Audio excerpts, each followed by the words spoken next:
question dama koy jëmale si maître Sène rek maître Sène sànq ba léegi yaa ngi naan doo dugg si dossier bi yaa ngi wax ne waruñoo wax lii mais ba léegi yow waxuloo mais est-ce que foog nga ne ci dëkk boo xamante ne dëkk bu sérieux la tey nañ ay sénégalais ci ay audio wala ay vidéo déféré lañ tey lu ku toll ni personnalité bu mel ni Mamour Diallo tey war na feeñ ci dossier Adji Sarr ci audio boo xamante ne ñëpp authentifié nañ ne vrai voix am la ba léegi kenn woowu ko ci dossier bi kenn interpellé wu ko nu mu tëddati yoon ba léegi waxu ko dara au fait est-ce que yow tu trouves que ne tey loolu audio boobu génn ci Mamour Diallo est-ce que c'est pas un audio boo xamante ne ça l'inculpe au fait.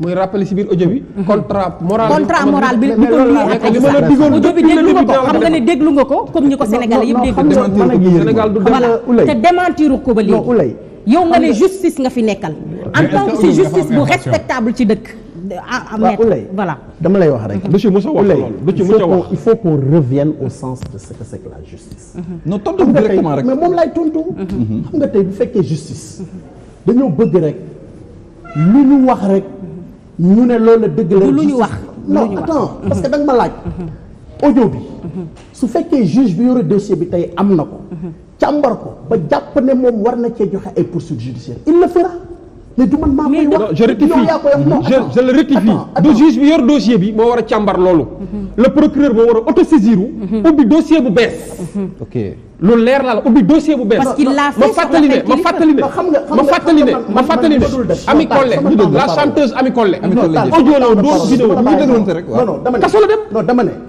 xam nga man li ma dul def mooy nga may poser question boo xam ne nii yow da ngay jël sa position de départ pour bëgg ma ko avaler la du ma ko def man dama ne ak ku mu mën di nekk un juge d'instruction a la possibilité quand il instruit un dossier ce que je dis est clair mu gis ne am na ay implications yoo xam ne que ni elles ont des relations avec le dossier qu'il a mën na jël un supplétif pour demander au procureur qu'on poursuive loolu juge bi moo koy def mais c'est-à-dire ñun on ne peut pas en l'instant actuel tey ak information yi ñuy glané ci biti ñun kenn ku nekk positionné sur la base mais attends Ouleye mettez-vous à la place de ce Mamour Diallo là mettez-vous à sa place tey admettons que tey li ñuy wax amul dina metti ci yow admettons que li ñuy wax am na mais su boobaa justice na def liggéeyam mais xam nga ci Mamour Diallo amul audio boo xamante ne lu leer la limpide boo xam ne ñu ngi dégg nu mu tëddee ci voix ñëpp xam ne moom la te nañu bàyyi ba juge bi wax ko nañ bàyyi ba la réponse est claire la réponse est claire man dama ne xoolal moi je dis non à c'est man pour man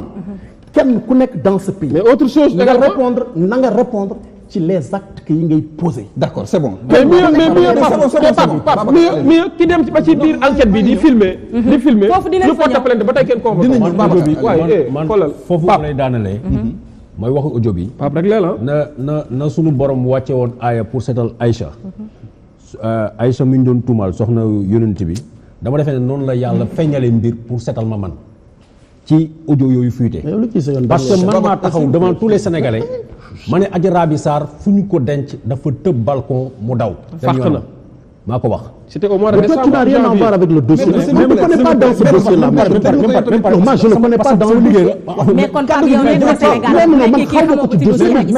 Sincèrement, quand on parle du dossier. Mais c'est la première fois man ko ci dossier bi. man maa génne révélation bi. Pas ma sa tëj naa micro li muy yuuxu yëpp du génn ci biti bàyyi ko fa. D'accord léegi Sénégal yëpp ngeen ñu fay ay saagakat lu ne ñu wax ma ko ñu yekkal ma ko.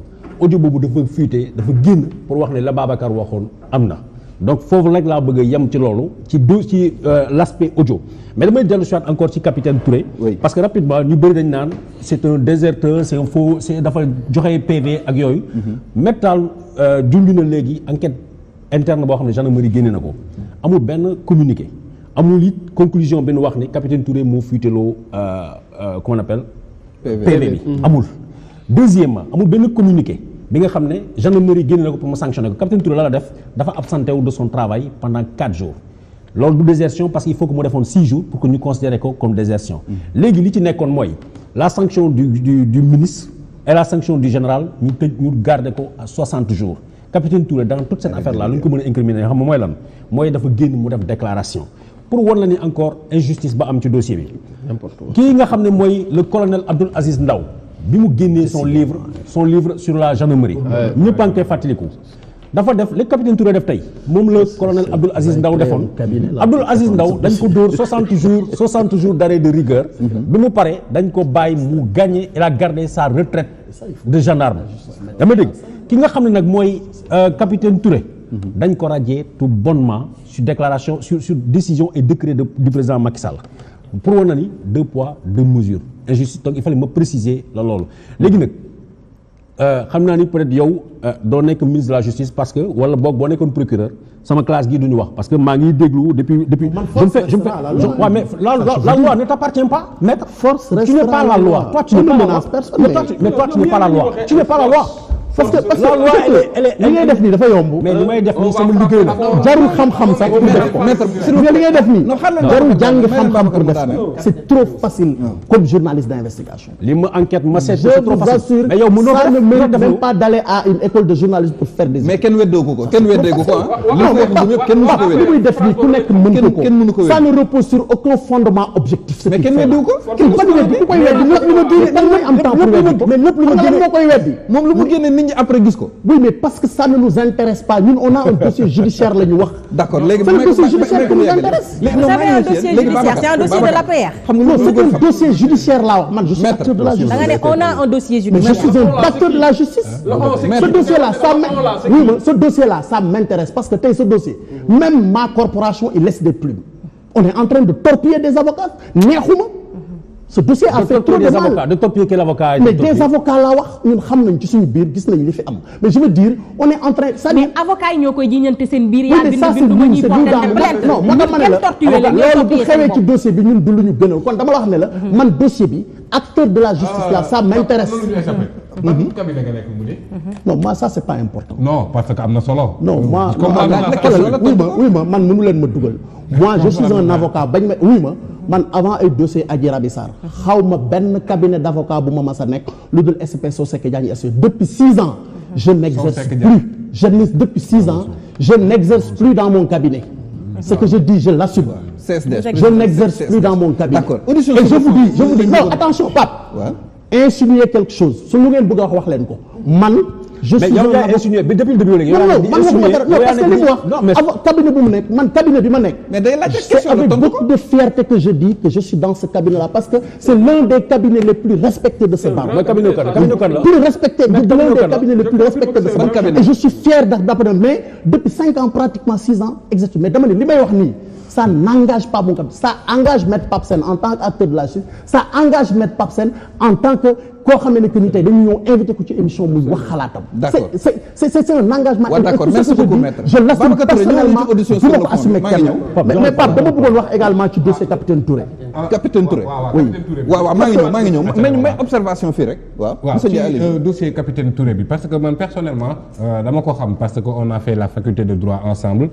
mu doon nit koo xamante ne c'est-à-dire tey jii nii bu ma toogee. presse bi di actualité bi di tourner autour de moom j'ai beaucoup de peine parce que dama xam nitu kersa bi mu doon Seydina Omar Touré du si gis sax xool nit ànd ak yar boo xamante ne man bu presse bi di wax ci moom peine boobu laay am en fait parce que je connais comment il est réservé ab courtoisie. léegi nii la mës a mel c'est-à-dire noppi man affaire yi damay dégg yenn saa gars yi di wax dama koy sax yërëm ndeysaan parce que xam naa ni mu mel mais ki nga xamante ne dafa def liggéeyam ci akulaaw taalaam teg ko ci yoon ñu radier ko de cette corporation là mu jug boole li ko neex ak li ko naqari delluwaat fac soutenir son mémoire inscrire en thèse am sañ-sañu liggéey ci dëkk bi secteur privé jël ko. yor njabootam ba pare yore ngoram vraiment quelqu'un de très très très très correct. dem di liggéey ñu fexe ba ñooñu noonu bëgg a tax c'est-à-dire un comportement qui frise que ni dañoo bëgg a toroxal nit ki. c'est-à-dire bëgg ko traîner ci dans la boue beneen camarade de la faculté muy Ousmane Diagne mafia kàcc-kàcc. gars yi xalaat ne oui d'accord seen conviction Macky Sall 2 ans moo ko fi dese 20 mois moo ko fi dese léegi école ba ko engagé woon peut-être que mënoon na ko fay wala ñun ñoo ko yéene salaire 1 million par mois. ñu ne léegi 20 mois moo des chaque mois ñu jox ko 1 million gars yi dugal ci cagnotte pour collecter ko 20 millions. mais sénégalais yi message bi ñu lancé foofu moom moo waroon tax gars yi taxaw. c'est-à-dire Kajoor bi dépassé na ko di wëy ba pare nga gis élan de solidarité bi nga xamante ne moom moo nekk ci réseaux sociaux yi. ci mbedd mi mais vraiment waroon na tax ku nekk ci affaire bii nii nga def taxaw seetlu nag wax dëgg yàlla xale bu ndaw nga bëgg koo toroxal mais loolu doon yëpp weesu. léegi Barthélémy Dias gagné mairie de Dakar. am sañ-sañu constituer cabinet am sañ-sañu liggéey ak ñi nga xamante ne ñoom la wóolu bëgg a liggéey ak moom mais doone président capitaine Touré amul expertise en matière de sécurité personne ne le dira. doone par exemple Guy Marius Sagna ne sait rien parce que Guy Marius Sagna travaille social. et j'ajoute que capitaine Touré n'a jamais fait l'objet d'un jugement. effectivement devant une juridiction pénale. dafa dellu si waat te léegi nag tey jii nii. casier judiciaire vierge. ñoom ñaata nomination ñoo nekk ci réew mi. si ñoo xamante ne bu ci nekk war nañ cee mën a def taxaw seetlu. ci nit ki ñàkk a mën liñ ko jox. ci nit ki ñàkk a xam liñ ko jox. teg kese ci politique.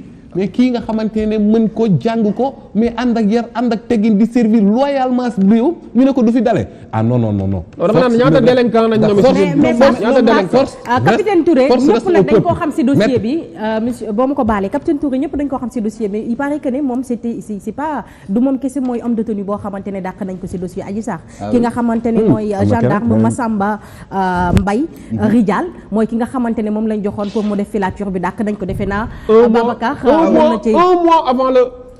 voilà la déversion de taille non mënuñ jàll mais non foog ñu taxaw defe naa loolu. confirmation boole ci bi rapport bi génnee rapport médical bi docteur Alfousseynou Gaye.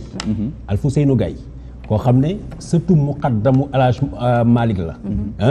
muy bàyyi daaw Gaye ba ñu yónnee Casamance mu dem jàngale fa li nga xam ne mooy tarixa Tijaniya sëtam nga xam ne c'est un médecin exemplaire 25 ans de service keroog bu mu leen bindalee rapport médical bi wax ne Adji Sarr dara jotu ko ba mag léegi lañ ko indi persécution boo xam ne kenn mënu la ko wax toj otoom ci buntu këram mu porté plainte gendarmerie bu Ngor ba tey dossier bi demul fenn boole ci da indi na incident ba fi nga xam ne mooy CTO pendant longtemps directeur ba dafa imposer ñi nga xam ne ñooy médecins yi dootuñu bindati certificat médical parce que li mu bëggoon en un moment pour nañ ko jox rapport médical bi parce que Adji Sarr dafa ñëwoon dans la nuit du 2 médecin bi recevoir ko mu consulter ko mu bind rapport teg ko ne ko dama leen di jox certificat médical lu ngeen am réquisition bu à personne à qualifier bu leen OPJ war a jox le lendemain bu ñu demee section recherche ñu jox leen à 17h la ñu ñëw médecin bi def rapport mais xam nga sous cachet lañ koy def sous pli jox ko ki nga xam ne gendarme moo koy dem commandant section recherche moo ko recevoir bi ñu xamee la ca nekk fitna bu rëy lañ imposé waa CTO ba waa CTO médecin yëpp ñoo manko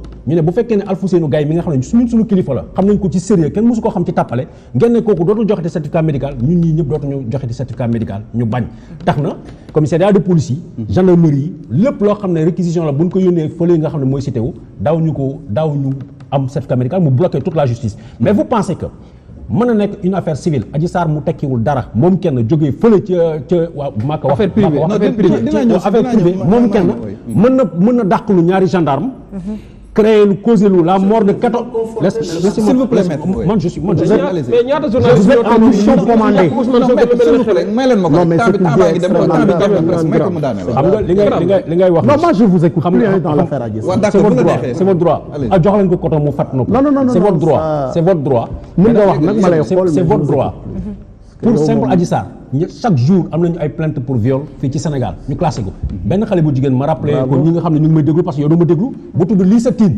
2019 la ko jëkkëram disparaître loo fii ci Mbao boobu ak tey papam ak yaayam ak doomam bu ndaw bu mu bàyyi ñu ngi wër Lissa Tine même comme par extraordinaire même section de recherche la papam dem porter plainte fa Adji Sarr demoon porter ji plainte moom 2019 la porter plainte procureur moo nekkoon Serigne Bassirou Gueye dossier bi dañ ko classé sans suite alors que Adji Sarr dafa ñëw le 3 le 5 Sénégal yëpp yëngu ñu jël dossier même pare Lissa Tine boobu ak léegi kenn gisu ko kenn xamul dund na kenn xamul dee na jëkkër bi nga xam ne moom lañ ko mujjee gis ci loxoom mu disparaître ba tey kenn xamul comme par extraordinaire dossier boobu avocat am dafa dem defi constitution de partie civile mu jël dossier bi dem dénk ko xam ngeen kan Mamadou Seck mi nga xam ne moom la ñu yóbbuwoon Adji Sarr 8e cabinet Mamadou Seck ba finalement dossier bi jógee na Mamadou Seck kenn ku tudd Samba Thioune moo yor dossier bi ba tey benn acte judiciaire defuñu ko waa kër gi ñu ngi jooy waa Réfane waa Touba Toul ay consort ñu ngi jooy di xalaat ndax seen doom ji dund na wala deewul wala dee na ki nga xam ne moom mooy jëkkëram bi ko disparaître loo Yade Omar Yade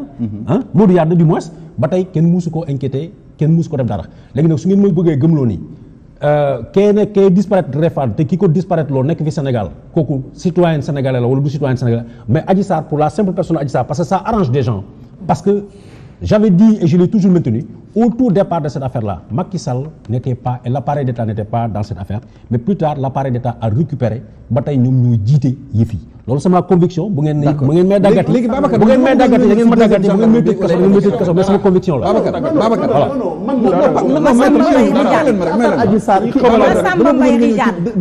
deuxième gendarme bi